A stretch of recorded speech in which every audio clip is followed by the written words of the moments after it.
বিরিয়ানি রান্না করা হবে আমার ছেলের মুসলমানের গায়ে হলুদ, সে উপলক্ষে আমি বাবুর্চি, আমি সব কিছু করলাম। আদা রসুন পেস্ট, এখানে পেঁয়াজ কাঁচামরিচ কাটছি, মুরগি কেটে নিছি। এই হচ্ছে বিরিয়ানি রান্নার উপকরণ। আলহামদুলিল্লাহ নিজেই শুরু করে দিছি। এই যে প্রথমে কিছু পেঁয়াজ আর হচ্ছে গরম মশলা এগুলো আমি বেরেস্তা করে রাখছি। এটা হচ্ছে বিরিয়ানি শেষ পর্যায়ে আমি যে পোলাওটা যখন করবো তখন করে দিয়ে দিব। আর এই যে মাংস কষানোর জন্য যে পেঁয়াজ নিয়েছি, আর এদিকে তো এই যে মাংস পানি ঝরানোর জন্য দিয়ে রাখছি ছোটো করে কেটে। যাই হোক, যদি তোর ডাক শুনি কেউ না আসে তবে একলা চালু। আমার ছেলের অনুষ্ঠানে আমি একলাই সব কিছু করতেছি, কারণ আমার তো কোনো বইল নাই, আমার মাও আসতো না টাইম মতো, শাশুড়ি ওরকম মানে সবাই জানতাম, মানে কেউ কাজের দায়িত্ব নিতে চায় না, এই জন্য আমি নিজেই সব কিছু করতেছি। তো যাই হোক, সমস্যা নাই।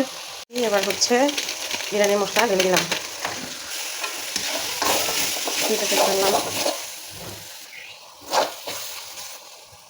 মশলা কষানো হয়ে যাচ্ছে, বিরিয়ানি মশলাটা কষিয়ে নিচ্ছি। এবার মাংস দিয়ে দিলাম। বিসমিল্লাহ।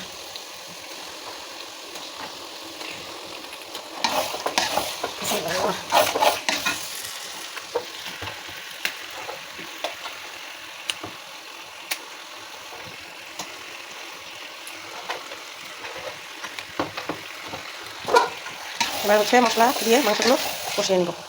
মাংস কষাইতেছি, আর হচ্ছে একটু লেবুর রস দিয়ে চিপে দিলাম যাতে একটু টক ফ্লেভার আসে।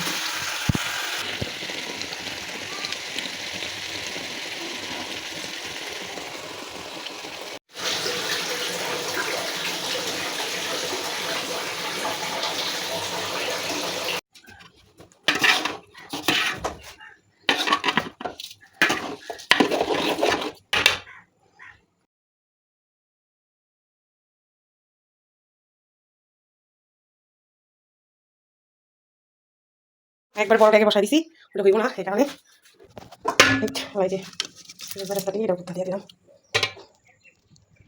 বেরেস্তা উপরটা দিয়ে দিলাম। তো এই যে আল্লাহর নাম নিয়ে বসাই দিলাম, এখন আমি ঢেকে দেবো। তো এখন একটা বড় সস আল্লাহর নামে দিলাম।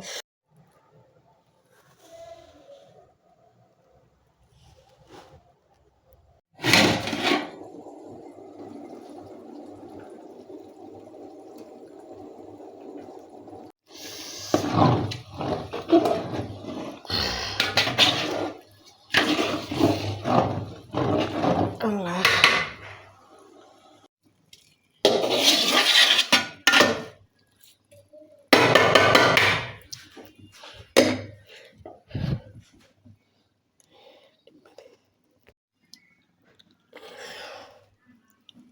এই আমার বিরিয়ানি রান্নাটা কমপ্লিট হয়ে গেছে। এই যে